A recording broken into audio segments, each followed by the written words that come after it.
Anderson Neves est un entrepreneur. Il vit à Sao Paulo, au Brésil. Il est actuellement engagé dans une croisade contre l'idée que la Terre puisse être une sphère.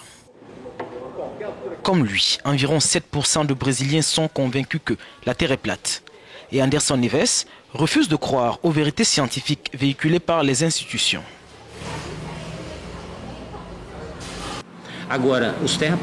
Les terraplanistes font généralement leurs expériences, leurs recherches.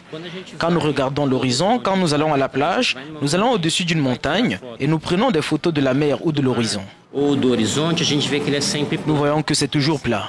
Le niveau est toujours le même. Il n'y a jamais de courbe comme le montrent les livres de science. Les théories sur une terre plate connaissent un regain d'intérêt depuis 2016-2017 au Brésil. Leurs défenseurs ont conçu toute une science parallèle pour démontrer leur point de vue. En aval, leurs démonstrations sont également une assurance sur l'avenir du monde. Pour la plupart des terraplatistes, cette théorie apporte la sensation de paix, parce que l'idée du globe est accompagnée par certaines menaces. Un météore peut tomber, il détruira tout, les ressources naturelles vont s'épuiser.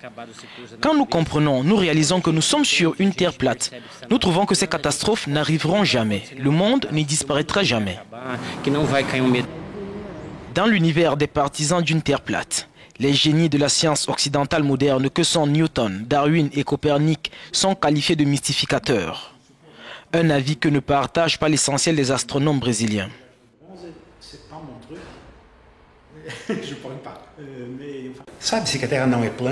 Nous savons que la Terre n'est pas plate depuis Galilée au début du XVIIe siècle.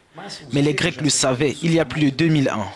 Les arguments évoqués pour expliquer que la Terre est plate sont très faibles. Par exemple, que le Soleil et la Lune seraient proches de la Terre. Bien, la distance Terre-Lune est connue depuis le IIe siècle après Jésus-Christ. Des remarques sur l'histoire de la science qui peinent à convaincre. Face à l'accumulation des preuves scientifiques, les terraplatistes n'hésitent pas à s'appuyer sur la Bible pour conclure que le texte sacré fixe des frontières à la Terre.